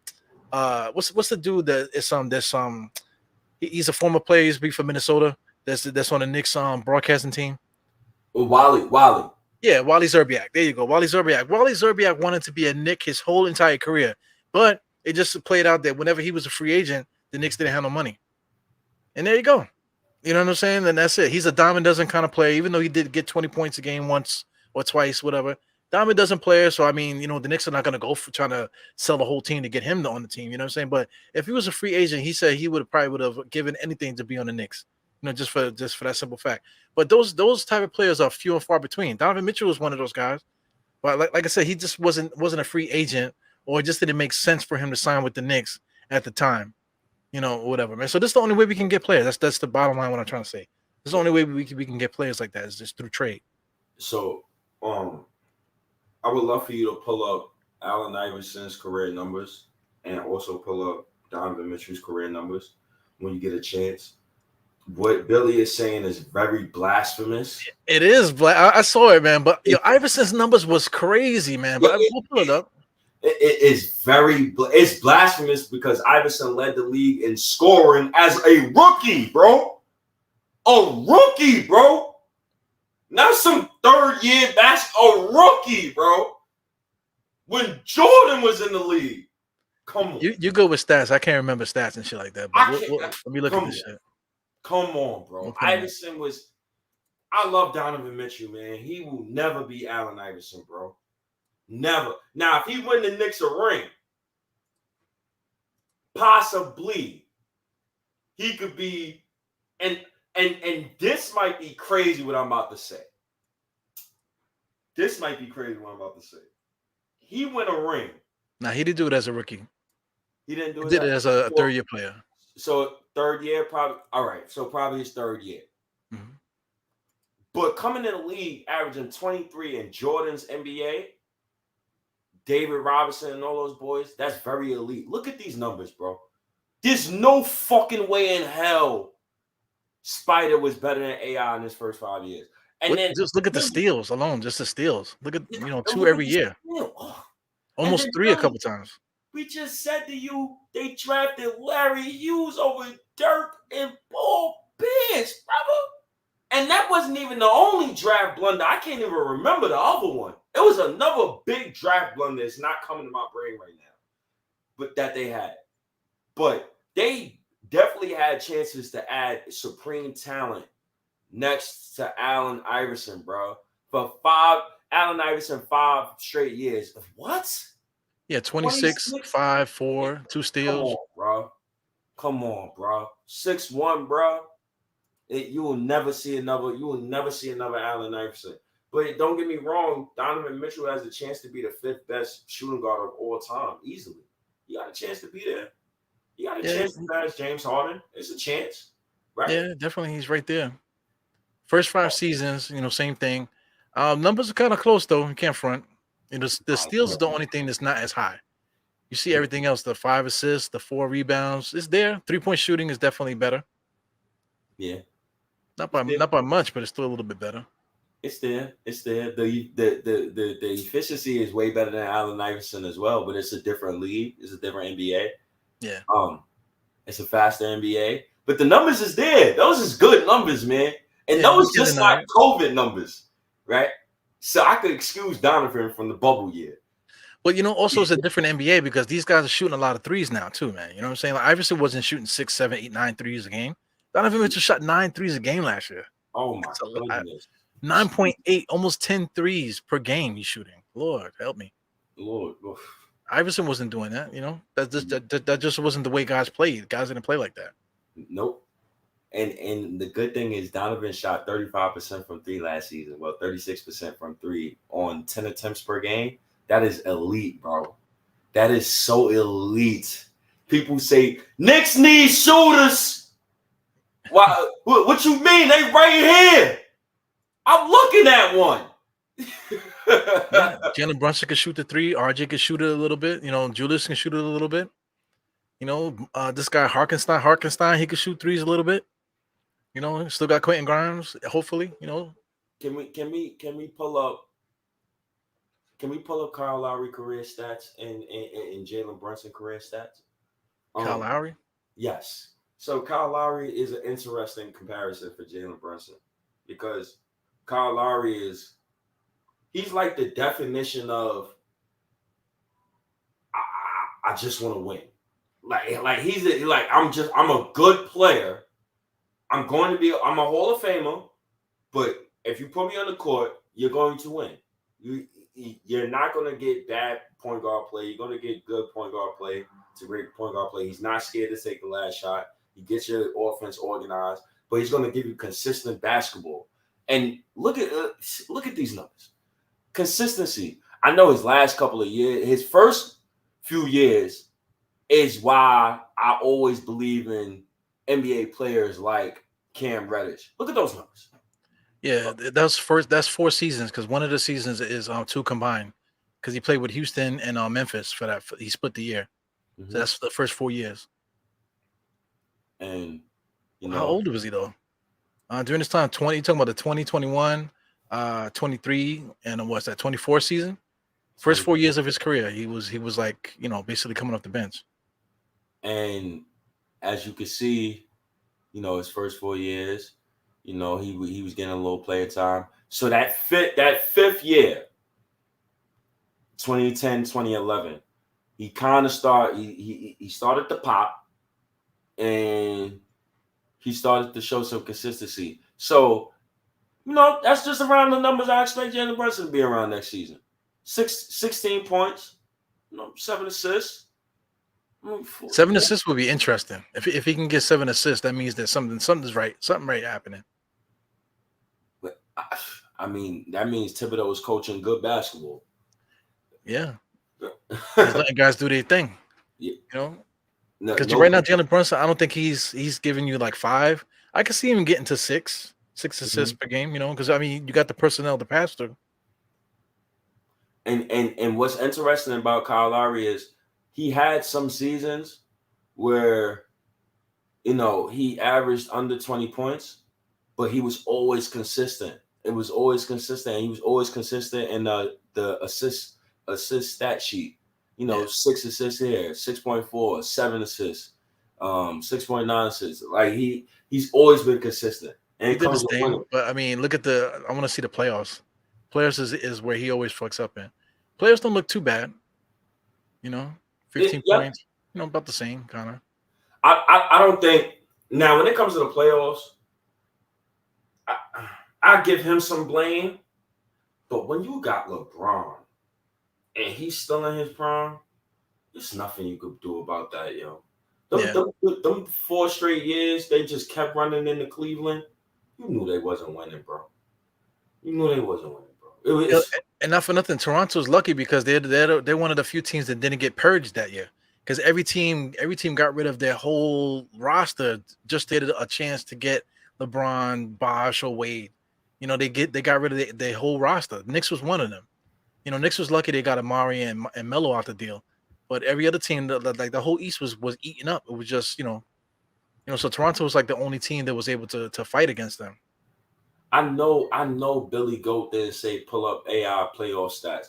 I don't even need to pull up AI playoff stats. AI played against other Hall of Famers like Vince Carter and all of those guys and Paul Pierce and why I don't need to do that. Jason Kidd. Yeah, Jason Kidd. He went up against Shaq and freaking Kobe. Come on. So. Come on, man. We were spoiled, man. We were spoiled growing up, man, with so many NBA greats, man. We were so blessed to watch, 2000 and 2012 basketball just in general, man, to watch Kobe Bryant score 81, to watch other guys like Brandon Roy and Gilbert Arenas and all of these dudes, Ray Allen, Rashard Lewis, Hito Turkoglu, Pager, Chris Webber. It was so Rashard. I mean, what's this guy name, man? The whole Detroit Pistons, the old Pistons teams, and all that. There was a lot of good teams out there, man. A lot of good players. Even like Orlando went to the finals one year. They had freaking Turkoglu and Rashard. Was it Lewis? Yeah, Rashard Lewis. And Dwight Howard and all that. Dwight. It was so many good teams, man. So many good players. I think just the players growing up, just fans gravitated to them more. Yeah. I think it was less bullshit around them, like growing up. These players like of now act like divas. Everything needs to be handed to them. Some of them look like they just like the fame. They don't want winning. You got guys like Bradley Beal who, cursing kids out. Cursing kids out and shit. You cursing kids out talking about grind, and you just signed the $200 million contract with a team that ain't going nowhere. Like, Dame, what are you doing? You're wasting your time. You could only win a championship in a couple of years, man. And when that Knicks freight train start running through the NBA, because nobody can't stop Donovan and RJ, and then it's fucked up when Giannis just pulls up to the Knicks in 2025 in free agency. Now everybody's shitting in their pants. That's possible.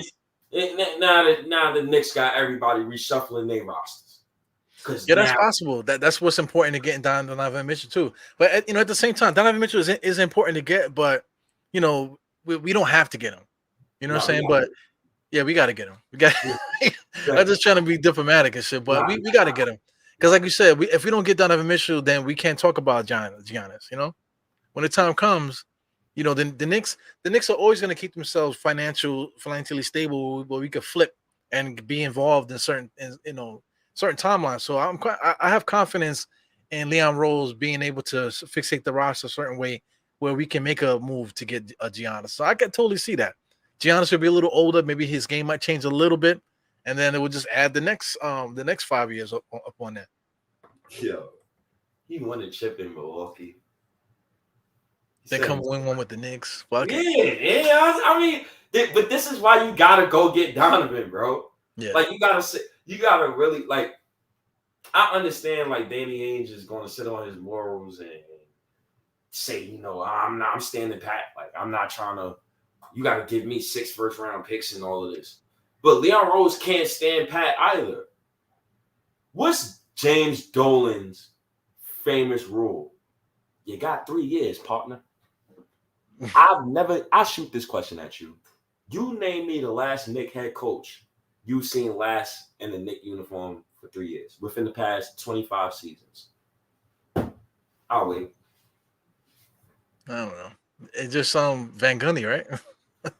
No, Van Gundy quit after in the middle of his third season, he quit. Damn. No, I think he quit in 2000. I think he quit after his second season. He quit early. He didn't last 3 years. So it's nobody then. We've been firing coaches. We've been like, bah, bah, bah, bah, bah, bah. We've been just tearing them up, tearing coaches up throughout the years. Yeah, but not for nothing. We had some great coaches, man. So that's another thing too. Dolan's not afraid to spend the money. You know how much money he don't waste it. Yeah. Even Don Chaney. Like Don Chaney was embarrassed when he got here. They sent him out in a freaking garbage bag and kicked him out to the street. They didn't even call him a cab and all that. But I mean, Don Chaney was still a good coach. He coached Houston for a little while. He came from the Celtics. I think it was the Celtics dynasty. He played with them. I don't know. I'm just throwing shit out there. But he still was a name coach. You're talking about Lenny Wilkins, one of the greatest coaches ever. Larry Brown, his bitch ass. He's still one of the greatest coaches ever. We had Pat Riley, fam. We had Van Gundy. We had a bunch of good. We had Don Nelson, yo. Yeah, we did, and we won with Don Nelson. We was like 34. I want to say we was like 34 and like 18, something like that with Don Nelson when we fired him.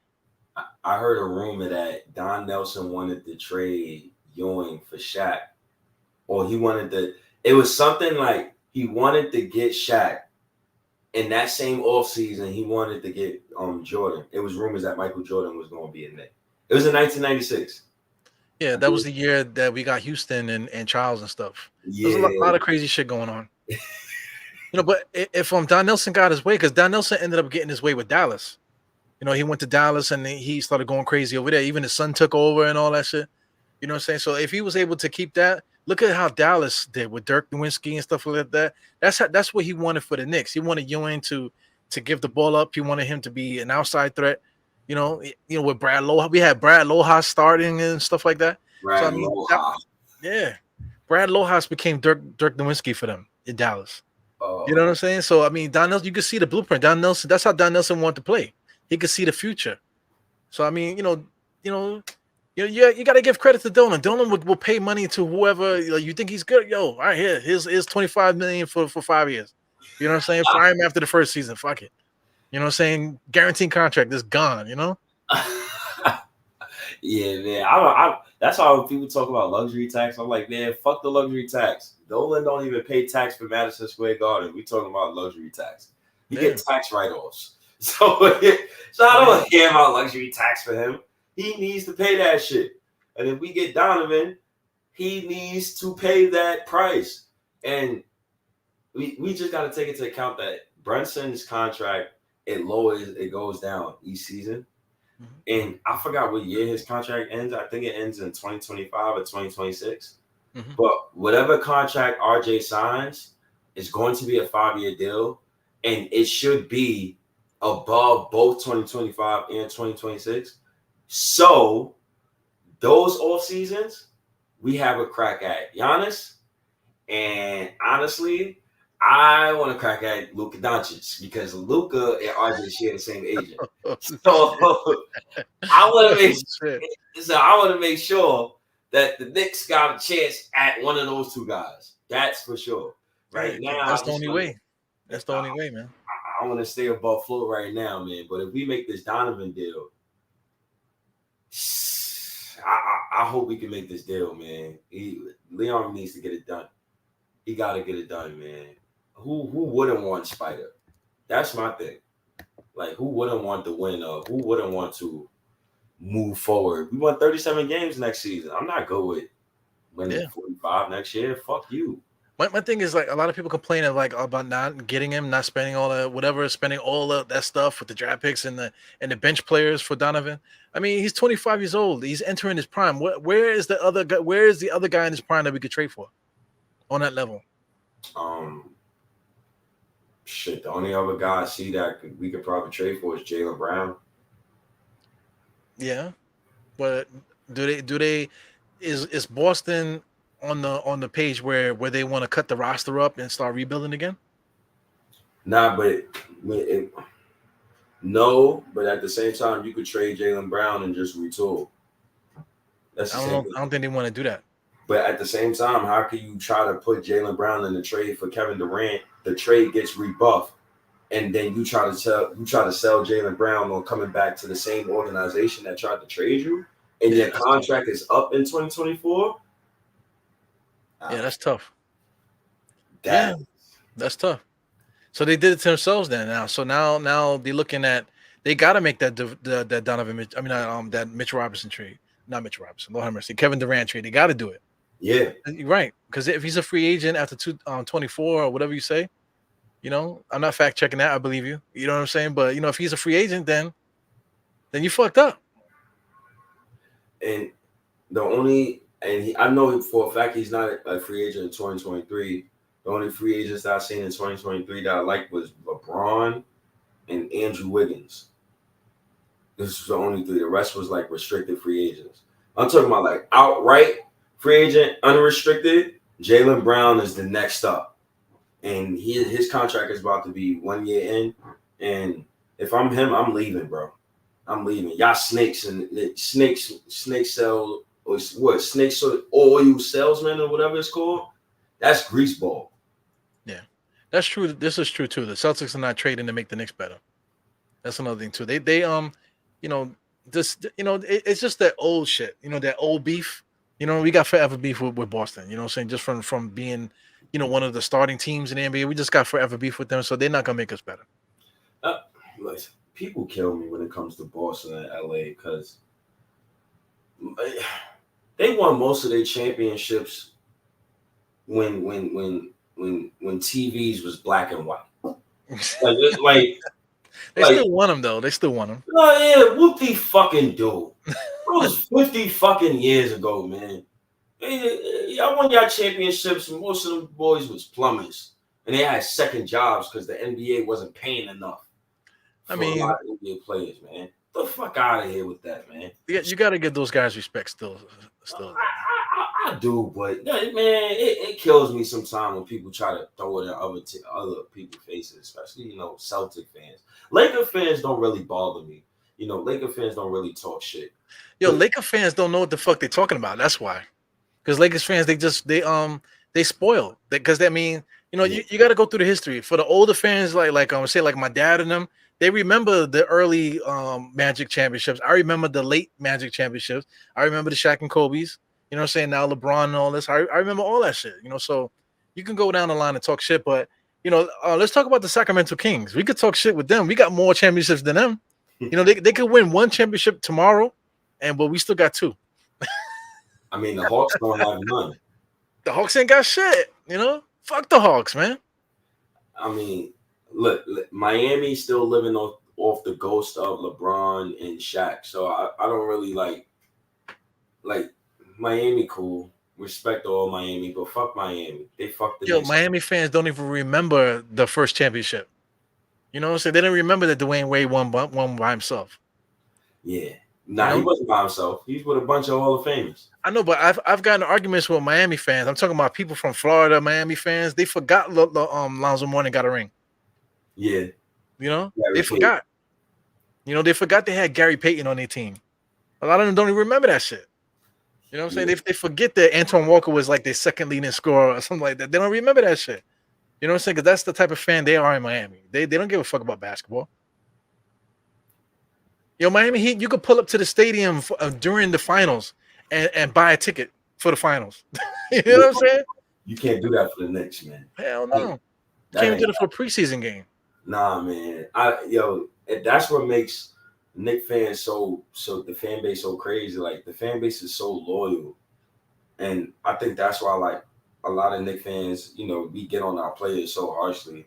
Yeah. Specifically, RJ Barrett and Julius Randle, because they want to see a superstar in the building, man. When you see other teams and they play good basketball, and you gotta watch the Knicks, you gotta watch this ISO basketball. Like the Knicks offense haven't been fun since 2014. Yeah. Like I genuinely have not enjoyed the Knicks offense since 2014. I mean, 2022. You go to Knicks games to hang out with Knicks fans. Yes, that's it. Like the offense is not innovative enough. That's what you do, yo. Where you sitting at? All right, bet we gonna pop over there on the second quarter. You know what I'm saying? That's what we doing. Like, where you at? You in the game? Oh shit, you in the game? Yo, I see you at halftime. You know what I'm saying? Meet me over here. Blah blah. That's what we do when we go to games. You know, that's being a Knicks fan right there. But if you go get a guy like Donovan Mitchell, you ain't sending that text during that game because that's box office. That's I got you see how you get over here, see you like, oh nah. Because I could imagine the Knicks is up 15 on Utah. They get a steal, RJ dunk.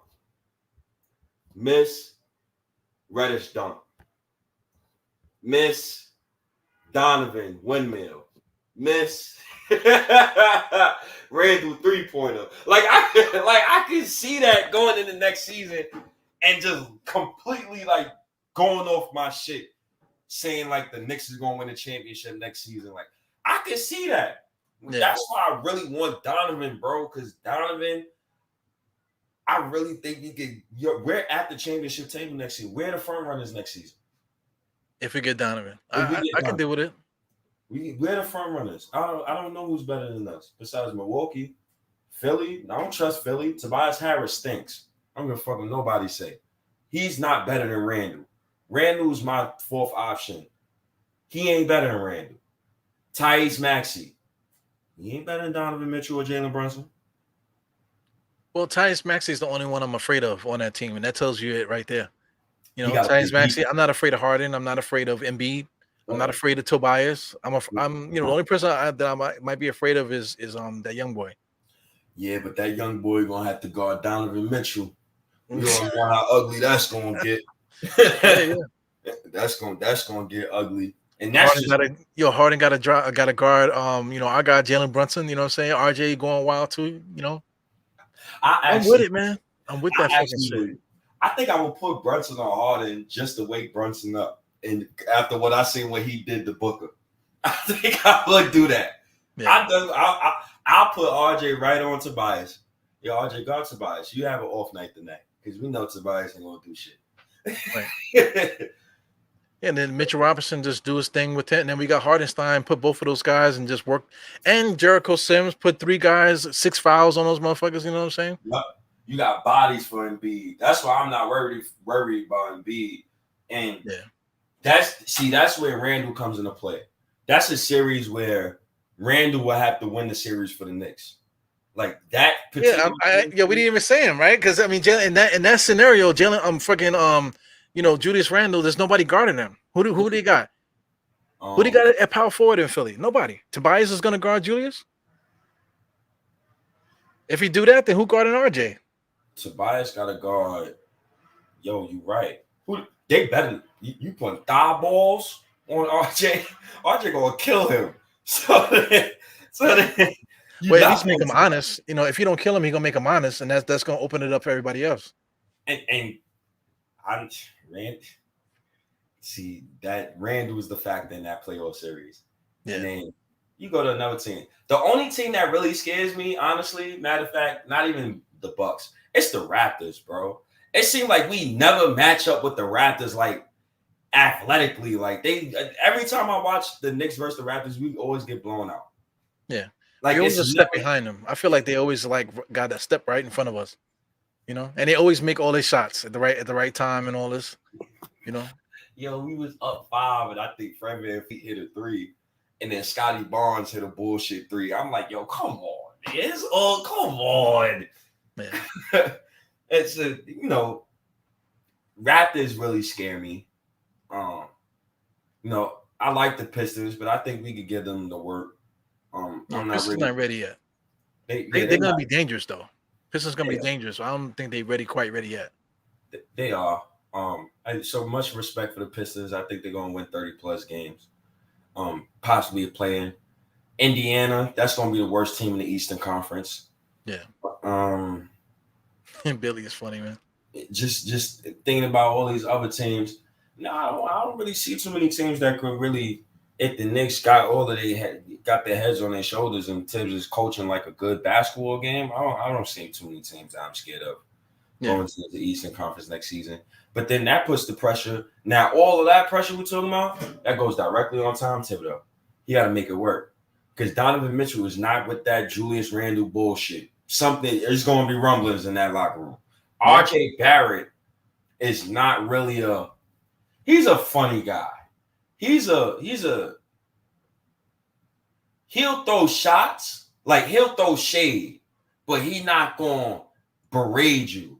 Like, for example, he'll go in a media session and go like, I love the fans. This is right after Julius Randle said the fans shut the fuck up. He goes into a press conference, I love the fans. When you play hard and you hustle, the fans love you. You know what you saying, RJ. Like, come on, bro. Come on, bro. We know what you saying. But a guy like Brunson and Donovan, they're not going to let that shit slide. Well, imagine the huddle, though. Imagine the huddle. You got Jalen Brunson right next to Tibbs. Tibbs is talking the shit, but Jalen's right there doing the shit, too. And then freaking Donovan Mitchell standing right there with RJ right there. And Julius Randle got room to pout. He ain't going to get in the game. You know what I'm saying? Like, if we end up making this trade or whatever, maybe Obi goes or something like that, and maybe Melo might be on the side. You know what I'm saying? All of a sudden, Julius Randle is irrelevant in this equation. You know what I'm saying? Like, his energy is irrelevant in this equation now, because the energy it done shifted. There's two dogs that are just as big, or if not bigger, on the side. So whatever Julius Randle is doing, it don't matter no more. It's funny because knowing how Knicks media is, Melo will be the one answering the in-game questions after games we win after you score like 12 points. It's not going to be Randle. But Brunson. Well, could you imagine that, though? Like, at the end of the games, Melo's the one's out there answering questions. Melo's been done doing that. Melo could take it. Melo could take all that shit. He'll be like Malik. What's the dude? Malik from Miami. They don't ever play. Oh, Haslam? Yeah, Haslam be answering questions. The motherfucker ain't playing 2-3 years. The motherfucker be answering questions at the end of the game. Like, God damn. But Melo is that's why I want to bring Melo back so bad, because Melo's a good like buffer to negativity. You get what I'm saying? So like, let's say we do trade, Obi and some of the kids. I don't give a fuck. We got Carmelo Anthony. You know what Carmelo Anthony means to a Knicks fan who watched him in his prime on the Knicks? He created a whole fucking generation of Knicks fans. Yeah. Well, just him on a lesser role coming off the bench, it just the energy to me. To me, the energy is everything. That is just gonna change the energy. Like anything that's going wrong, Melo's right there. But if you want to talk about enforcer or the first person to jump up to grab a guy, you know what I'm saying? That's gonna be Melo. Melo, if Julius Randle's acting up, Melo's right there. Got his arms around him. What you doing? You know what I'm saying? What you doing? Yeah. Enough. Let me pull you out of it, calm you down. I got him, don't worry. And everybody else get back to the game. That's what we need. I'm gonna give you an example. I think it was the game we was talking about where Julius Randle was acting like a heifer after we played the Utah Jazz. And like, remember what he was doing to Evan Fournier? He was pushing the European aside and all that. He pushing the European. Oh, get off me, man. He giving them that black energy. The black energy. Yeah, Fournier gave him the French energy. He just said, "Oh, fool," and he just walked away. He said. Randall said, "Man, I'm not with that bullshit right now." But now imagine Carmelo Anthony pushing him. Yo, bro. He gonna look up. Oh shit, that's Melo. Oh, yo, yeah, my bad, big dog. Yeah, I'm wilding, yo. I'm wilding. Yeah, there's enforcer, Chino. Enforcer is different. We're not talking. This is not the 90s. There ain't no such thing as that type of enforcer no more. There's no Mason out there. There's no Oakley out there. There's no Antoine Davis out there. There's no goons like that no more. You know what I'm saying? So the enforcer in 2022 is Melo. Because if something's popping off, Melo's right there. And then you see Melo got you. You know what I'm saying? Nobody's going to interfere. And there ain't going to be no security throwing elbows. It's just going to be Melo standing right there. Okay, listen, it's over. And also another thing that's underrated about Melo, which is having like a vet that's respected by refs, and like having like Melo and Rose coming off the bench, and Derrick Rose is still here. A story Draymond Green talked about Melo, and when Melo was on the Knicks and he was talking to the refs. And Draymond fouled Melo, right? And there was a certain play. Melo didn't get the call. So when Melo did the turnaround jump shot, he missed. He's like, yo, what the fuck is wrong with you? You blind motherfucker? That's what he said to the ref. Right. So the next play down, we know Melo's an alpha male. Next play down, he tells the point guard, run the same exact play. So they run the same exact play. Melo do the same exact move. But this time he got the foul. Right. So that's how you call a foul, motherfucker. Right. And what the referee did, the referee said, I'm going to eat it. Ah! He just ate it. You can't say shit. He said, that's Carmelo Anthony. I can't say nothing. So if you got a guy like that, man, that'd be nice, man. You know, I had a dream that Melo and Cam Reddish was coming off the bench. You know how much, the feels I would have having those two come off the bench. Melo and Reddish. And then we gotta remember, like, Melo's 6'8". He ain't changed his whole game, so he can spot up all day. Yeah, and his hair is like crazy moisturized nowadays, man. What the fuck is he using? I don't know, man. Melo get younger as he get older. I feel like his hairline done grew back and everything. Like, what the hell is happening? I guess that's the last thing he got from Lala. Lala looked like a freaking android nowadays, man. Oh man, he started getting his hairline back after the divorce, but then that's either here or there. I like how you whisper. Oh no, your lady ain't over there. You know what I'm saying? Nah. After the divorce, that's when he got his hairline back. Man, looking around like.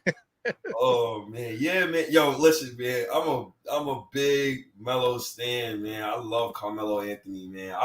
Melo is one of my all-time favorite Knicks of all time, man. To me, like, he's top 3 Knicks all time. Like, anybody, you could debate it. You could debate a wall. Like, I'll run through a wall for Carmelo Anthony. Because Melo never told me to shut the fuck up. And we was cursing Melo out. Like, I was one of the guys that was on the Melo thing that I wanted him off the team.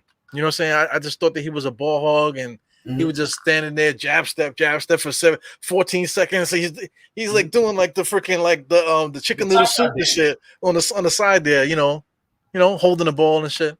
Yeah, so I wanted him out of here just so we can just reset already. I felt like we should have let him go the year before to give us a better reset. You know, rather than what actually happened. You know, we should have made that move a little earlier. You wanted Melo to pass the ball more to Tony Douglas. Okay, dog. Okay, that's all I'm saying. You wanted him to pass the ball more to Tony Douglas. But it's the same situation with Julius. Julius get the ball, he run the full length of the court and bowling pins right into 3 guys. You know, damn it, stop it. You know what I'm saying? Stop it, Tom Thibodeau. Like, call another play. You know, so like same thing with like that's why I don't like Woodson at the time. You know, I give Woodson his respect now. But at the time, Woodson was just like, okay, ISO ball to death, you know. Oh, the next play is just give the fucking ball to RJ, okay? You know that's. I think Woodson, I think having Kidd, that's why that 2012, 2013 Knicks team worked. Because we had 2 vet point guards who always set up the offense. Yeah.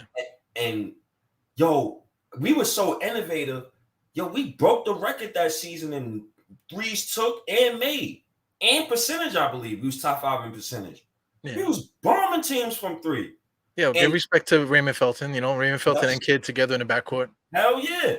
And I think having that player was what opened up the offense. That's why a lot of fans who got high hopes in Jalen Brunson, that's where you get what I'm saying. Like they could correlate that to that. Maybe we really didn't have a point guard to set up the offense to get these guys to do what Tibbs wants them to do, because we know the semi-triangle is a read and react offense. So, yeah, I mean, maybe, man, but I'm a big Melo stan, man. But I can't stand when fans try to, get at Melo. And I understand he held the ball for too long, but I don't want Melo to pass it to Jared Jeffries. We all know what happened when he passed it to Jared Jeffries for a layup in a playoff game. But Jared Jeffries. Here's another thing too. Jared Jeffries almost killed Melo too a couple years back too. When he was in Denver. So I mean, things go full circle. Isn't that funny? Like Melo was slapping Marty Collins. No, who slapped it? Yeah, it was Marty Collins. Right? He slapped Marty Collins and he got suspended all those games and shit. And then now here we are all these years later talking about we want Melo to come back to be like the to be the guy coming off the bench and the enforcer and the give the feels and stuff. It's just weird how time just changes all that shit. Yeah, man. Time heals all wounds. I don't know if I'm gonna apply that narrative to Julius Randle because I need to see him play basketball once again in a Knicks jersey for me to forgive him. But when it comes to Carmelo Anthony, he tried his best, and I'm not going to blame him for the Knicks' failed success. I don't think that was on him. I think that was on the organization, and that's why it was. But we just drowned that out too much. Like he needed to go the year before. Nothing on him. He's still who he is. But the team itself needed a reset.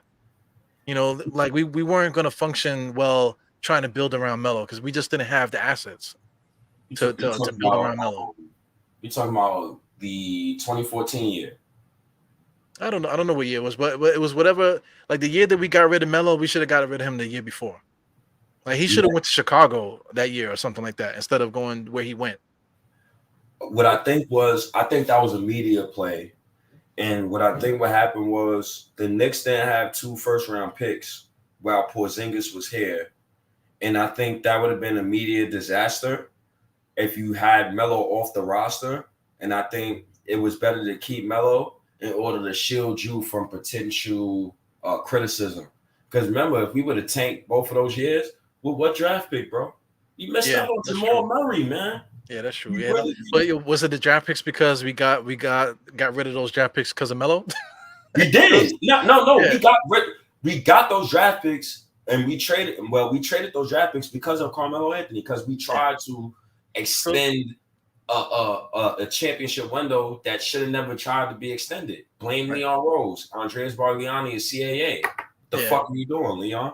Yeah, that's the whole problem there. So I mean, getting Melo screwed us down the line too. So that's like that. I think that part of the trade is what people forget about. It's not just the fact that we traded everything for Melo. Is that once it got down to the point where it was time to move on from Melo, now we still crying about the trades the players that we traded away from Melo while Melo's still here. So it's kind of like the same thing. Ain't that happening now with Brooklyn? Brooklyn done traded all their assets away. Now they want to trade Durant, but they ain't got no assets. Sheesh. Yeah. They might have to take a bullshit trade pack. Not a bullshit trade package, but they might have to take some not really good back. And it's gonna be tough for them. Yeah. It's so crazy. Because if I was OKC and I don't have to give up Shet and Gideon SGA, I'll definitely trade it for KD. But that's just me. Like that's just trade back for K. That would be funny. Him going back to OKC. Yeah. I don't think they would allow that shit to happen though. Nah, they wouldn't allow that shit. KD then burnt his bridges over there. Yeah. He's too emotional. He's just not LeBron. Like LeBron. The one thing I always respected with LeBron, and this is why he's the second best player of all time to me. Some nights on a drunk night, he's number 1 to me all time, better than Jordan, is LeBron always fulfills his contract, bro. He signed a 4-year deal. Every 4-year deal he signed, he didn't act out of the team. He fulfilled that contract, and he left that team with a ring. Every single time. Or physically, change the entire landscape of the franchise. You know what I'm saying? As soon as he pops up. Once he pops up, business is business is popping right now. As soon as he comes up on the scene. I want to ask you about LeBron real quick. Before we get out, I want this to be the last thing. I just want to ask you about LeBron. Knicks had a like cap space next offseason. Well, I don't think we have cap space next offseason. Oh, yeah, I think we kind of just like on autopilot for a couple of years. I think we're on autopilot until 2024. No, I think we can have a max cap slot like next season. I think you would have to get rid of basically Evan Fournier and Derrick Rose and Julius Randle. Matter of fact, you have to get rid of those contracts. But if we had a chance. Yeah, KD ain't welcome back in OKC. Yeah, I kind of figured that. Yeah, I kind of figured that. I wanted to know if the Knicks ever had a chance at like an older LeBron if he ever wanted to indulge in the Knick jersey, but on some funny ish. This is let's say we do get Donovan, and we still got RJ, and Yeah, you want to talk about stats? You know, we're looking at Iverson stats and all that. You know, LeBron James stats is ridiculous, man. oh my God, You know, and he's still putting up major numbers at this age of his career, man. yo, he is his like the longevity of his career is amazing. Like I'm 32, bro. This man has been good since I was a freshman in high school. Yo, man, my oldest son is was born the year that he came into the league. You know, so my son about to be 19. Look at these numbers. He just dropped. He haven't scored 30 in the season since 2008, and he scored 30 last year. That's crazy. It's 2022. Yo, he is so great, bro. He is so great. Yo, he had his highest assist a year. You know, just 2 seasons ago. It would be crazy if LeBron never considered taking a vet minimum. And I don't think he's eligible for a max contract after the age of 38 years old. So that's where it's like if he don't sign this extension, I think it's like a 2-year extension. He can't sign another max contract deal. So he would basically be playing this current deal out, and the best offer he could get is probably like an MLE or a vet minimum. That's crazy. And that's almost like NBA Live. How if you play after a certain amount of years, they retire your player. They just like, yo, you got to get out of here, bro. Mm-hmm. You know what I'm saying? They retire your player after a certain amount of years. But yo, where does he go? Because I mean, just last year, how old is he? How old is LeBron? He's like, you said he's like 38. How old is this motherfucker? LeBron is 37. He's 37. He will be 38 when he becomes a free agent. Wow, man. So I mean, he's not. He's still playing at a high, at not a high level. He's still playing all NBA level. 8 rebounds, 6 assists a game, 1.3 steals, 1.1 blocks. Come on, man. So I mean, where does his stats go? You're talking about 30, like 37, 38. I feel like he's still going to be able to be like a 20-point a game scorer up until he's like 40 something. Who was LeBron James' agent before he had Richmond boy? Leon Rose. Oh, okay. I was just making sure. What's Donovan Mitchell again? Yeah. You see, oh, all right. Well, you know, the Knicks got a lot of draft picks. We got a lot of second round picks that nobody. We always talk about this first round picks. Oh, traded first round picks for Donovan Mitchell. All right, cool. But this guy Bronny James, Bronny might end up being a second round pick. You know, so if we got to get draft Bronny to get LeBron, we got that in the bag. We could draft Bronny, right? If we could get Bron next offseason. And you just I didn't even know that. I didn't, you know, like I said, I'm not fact checking. I believe you. You know what I'm saying? Like with the money you're talking about. I gotta fact check it for sure. I will when we get off the pod, but I think it's a rule that says like if he does not extend with the Lakers I think it's like a 2-year extension, that right. If he goes into free agency, he's not eligible for a max contract deal. I think he's only eligible for a vet minimum because of his age. Right. But so I mean, so check it then. Like if that's the case, the Knicks got that.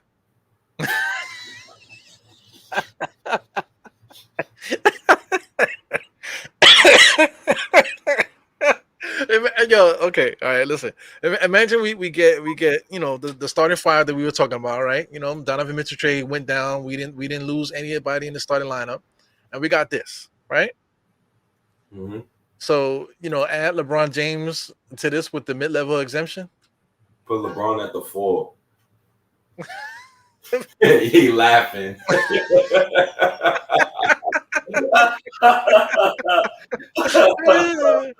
Wow, that's crazy. Nah, wait, it's something you gotta think about that. I know Leon Rose thought about it. You gotta have that in the back of your mind. Like that's why I'm not. Yeah, you know LeBron got the foresight too. You know he done thought about it already. Shit, and he only want to join super teams. So motherfucker, if you want to join a team that automatically that team is the front runner for the championship. Damn. Automatically. And then it's a legacy play. Now here's the legacy play. Melo not gonna retire. The Melo's coming too. Melo's gonna be here. And then CP3 coming to play point guard and shit. And then Dwayne Wade gonna come out of retirement. Oh God, I think Rose is still be a Knick. I think he'll still be a Knick at that time. Wow. I think it's also a legacy play though. So the legacy play here is you win your 5th overall ring. You won in Miami, LA, and Cleveland. And then you win one in New York. With your son. And Melo. And Spider-Man. And RJ Barrett. Shit. Yeah, I'm laughing because it can happen. It can. If Leon plays his cards right, it can. Shit. If LeBron is willing to take I don't think he's willing to take a minimum. That boy is still in his prime still. Like I'm amazed he's still all NBA caliber, yo. Yeah, but for real though, like let's say if we make that trade and we got those guys on the roster, right? And then LeBron James literally he comes here, and then I don't know if Julius is still on the roster at that point. If Julius coming off the bench, LeBron is the 4. You know what I'm saying? And then if the Knicks win like the next 5 champions, 5, not 5, but let's say we get a 3-peat or a 2-peat, 3-peat, man, that would be freaking crazy.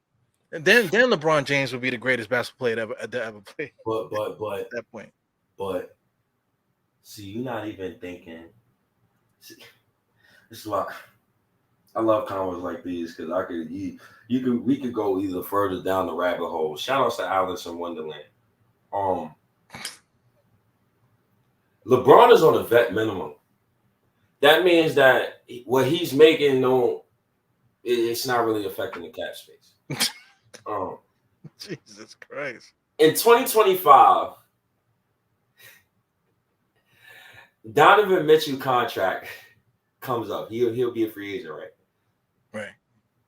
He's able to re-sign that same all season because we have his bird rights, but he's also able to. Him and RJ is also able to tell another franchise caliber player, and the cap is going up to $171 million. Oh, you going crazy? You going crazy now? Tatum or Giannis. Hey, buddy, we could continue this little championship run we going on, but we could add you to the mix. And LeBron, 40-year-old ass, could come off the bench now. And it's possible we could just dominate the league the next second half. Like nobody else is going to fucking win anything. And then that's when teams is going to have to be like, now we got to make a super team to beat the Knicks. So it's CAA right now. This is why the Donovan Mitchell trade has to go down. Right now, literally, like right now, they could strong arm the NBA. Literally. That's crazy, man. Crazy, man. I'm a believer. And I think wholeheartedly, LeBron deep down, if we had Donovan, we went in the next offseason and he was willing to take like a vet minimum or something, I think he'll join the Knicks easily. Without a doubt. With Donovan on the if he look at that shit and he say, wait, hold up. And all we got to do is we get to the second or third round, we get to the second round, or we get to the Eastern Conference Finals, or we get to the finals. Honestly, I kind of wouldn't want to get to the finals because then LeBron will look at it like, you get what I'm saying? Like, you don't really come on now. Now you just on the bandwagon. But we got to the second. We got to the second round. We add him. We'll be all right. Your public enemy says, "Shut your ass up." Memphis about to be the new Golden State. This He said Memphis about to be the new Golden State, bitch. Shut your asses up over there. This is the problem I have with that. You never seen an athletic point guard sustain dominance in the NBA for like 5 straight years, 6 straight years. You never seen it. You're smoking ganja, brother. Ja Morant, he's a generational prospect. Generational, he's going to be great. But Memphis ain't winning shit if he's their number one. Right. He ain't winning shit if he's their number one, brother. No, what is he winning? He can't shoot. We seen that in the playoffs. And he's drinking lean in the offseason. So, I mean, the motherfucker ain't taking care of his body. Come on. You know that shit already. Come on now. I get scared for Ja Morant every time he land. I thank God every night we drafted R.J. Barrett. I don't got to worry about R.J. getting hurt and fucking crazy-ass injuries because he want to jump over everybody every fucking time. That's all right. Go give me an athletic star next to R.J. Barrett like Donovan Mitchell. Yeah. All right, man. That's it, right? That's all we got? Yeah, man. That's all we got. Pelicans coming up too, but, you know, we're not going to cross paths with the Pelicans. You know, unless we meet them in the finals. I'm not too concerned with the Pelicans. I remember R.J. Barrett gave the Pelicans 36, matter of fact. So I'm damn sure not concerned with the Pelicans right now. The Pelicans need to be concerned with Majin Buu as the starting 4 and not eating his ass out of New Orleans. That's what they need to worry about. Pause. That's what they need to worry about. He hasn't played basketball in 2 years, bro. Yeah. Yo, Zion hasn't played since COVID. Did he ever get COVID? I don't even remember. I think he did. I think he did, but he hasn't played since COVID, bro. I'm not too concerned about Zion Williamson, man. But the Knicks, man, overall, they got to get this deal done, man. They got to get this deal done, man. I guess you could put up on the screen where they could find us at. He said 2025 Memphis Golden. Man, get the fuck out of here, public enemy. Y'all could hear us on Amazon, Alexa, Apple Podcasts, Play FM, iHeartRadio, Google Play, Stitcher, Spotify, TuneIn, Google Podcasts. Diehard State of Mind, State of New York Knicks, Diehard Knicks. You know, y'all know where to find us. I appreciate all of you guys coming in today. Flyboy, yes, man, that is the anthem. Bring Donovan home. Not at all costs. The one thing I'm not doing, Diehard, before we get out of here, I'm not doing this whole Cam Reddish, Evan Fournier, Obi Toppin, Quentin Grimes, and 5 first-round picks. I'm not doing that. Yeah, that's too much. I think that's a stalemate right there. I think that's where we're sitting at. They asked for it. LeBron just said no. Yeah, Leon. Said, no. Nah, I'm not doing it. Nope. So the deal's gonna get done. I think it's gonna be done before training camp. I don't think Danny Ainge, he could sit on his morals all he want. Fuck him. I think the Knicks is in the driver's seat, and it's just a wait and see. It's just wait and see, man. Yep. So, hey, Ainge, you want to play coy? Go ahead. No problem. You go in the next season with all that trade talk happening for your squad, man. Yeah. Enjoy Utah. You know what I'm saying? Who's going to Utah? You better get what you can get your draft picks and draft well, and hopefully you'll be able to get something. Ain't nobody signing in Utah, fam. Nah. Nope. He got Spider-Man in Utah, and Knicks fans is telling me not to trade 3 bench players and 4 first-round picks for it. Yo, all right, Hero, I'm out of here, man. Yeah, I'm out. I'm out of here, man. I appreciate it. Good to hear from you, man. I know it's been like a week. I haven't done a podcast on my birthday and shit, man. So good to hear from you, man. Yes, sir. Yes, sir. We try to get as much out of there as we want. Always remember Knicks fans who's in the chat. Yeah, tune in to us whenever y'all can. Fuck the media. Fuck everybody who don't like the Knicks. Fuck Miami Heat. Fuck the Celtics. Fuck all of them. Diehard, I'm out of here, my guy. Fuck you too. All right, peace, y'all.